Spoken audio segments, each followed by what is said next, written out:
Welcome to this new video on my channel. In this video we'll discuss a trade that I took on Bitcoin. It was a short and it ticked all of the boxes of my system. So I think it's very insightful for you guys if I'm going to explain this setup. Let's hop into the charts. We're now at the 4-hour time frame and we can see that we are trending to the downside. We're making lower lows and lower highs. Important to note is that we swept the sell side liquidity created over here by this high over here, and also all of this liquidity is getting swept eventually by this high. So over here there's not a lot of liquidity left to get swept. Maybe over here at these imbalances, but for most part of the liquidity that is already being swept, my drawn liquidity was already to the downside. So as you can see over here, with the higher time frame bias that is bearish and the weekly statistics that are also turning bearish, I was already looking for shorts, but I needed an entry, and that entry was found over here. We saw this second to highest high compared to the high that swept all of that liquidity laying to the left. That high was getting swept where the most liquidity is lying above. So again, the liquidity was already swept to the upside. And now we're at a lower time frame, at the 15-minute time frame, and we can see that we swept that second to highest high during the New York session. And we know during the New York session, often the direction of the day is getting determined. So I was interested in an entry in the New York session. On Tuesday I was also looking for the entry, and it was important to know that we had bullish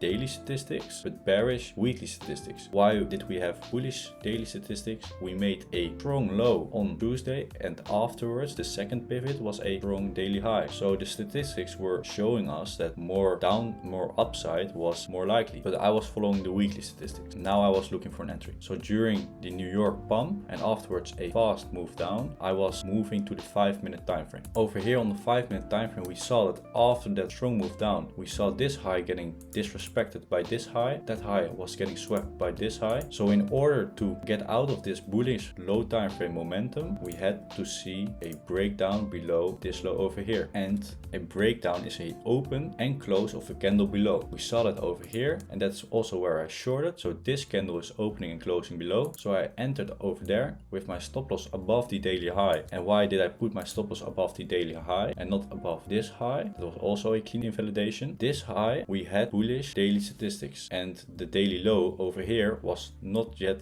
taken out. So according to the statistics, more upside was still likely, but according to the weekly statistics, more downside was likely. So if we had a bullish week, we would have disrespected this high, but if we had a bearish week, this was a clean invalidation. So I put my stop loss above this high. So the stop loss was put above the high, and now we got the invalidation, we got the entry, and the next thing is the profit target, where we're going to take some partials. For the take profit targets, I zoomed a little bit out on the 1-hour time frame, and over here we can see I had 3 take profit targets lining up. And why did I take profit underneath this lows? This is a fake break of structure. Why? We had a break of structure over here, but it is fake. Why? Because this low is not sweeping anything important, and this low was also created during the weekend, and even the break of structure was created during the weekend. So this low was engineering liquidity of people that were starting to long over here, and in this move up they're putting their stop loss underneath this low. So this is where I took the first profit.